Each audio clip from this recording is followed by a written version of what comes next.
Hi boys and girls, this is week 6. We are working on reading. Remember, your choice board option is due to me by Friday. This is extra reading work.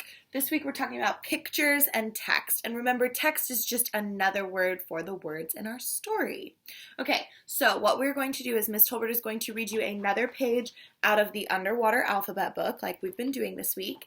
And you are going to tell me one thing you learned from the text, which is the words, and then one thing you learned from the picture on the page. So I'm going to read it, and then I'm going to show you the picture and the words. You can hit pause, you can look at it all you want, and then you want to come back and answer what's one thing you learned from the text, so one thing you learned from the story, and what's one thing you learned from looking at the picture that the words didn't tell you, okay? So the words tell us a lot about the fish and the animal, but the picture tells us different things as well. So one thing you learned from the words, and then something you learned just by looking at the picture, okay? P is for porcupine fish.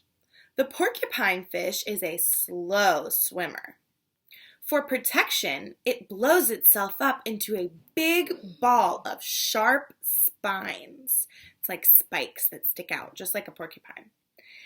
Anything crazy enough to eat a porcupine fish is in for a surprise and maybe a stomach ache. So here's the porcupine fish. You can press pause. All right, so I want you to tell me one thing you learned from the text and one thing you learned from the picture. When you've completed this, please take a picture of it, send it to me on either Dojo, email, text message, or Remind.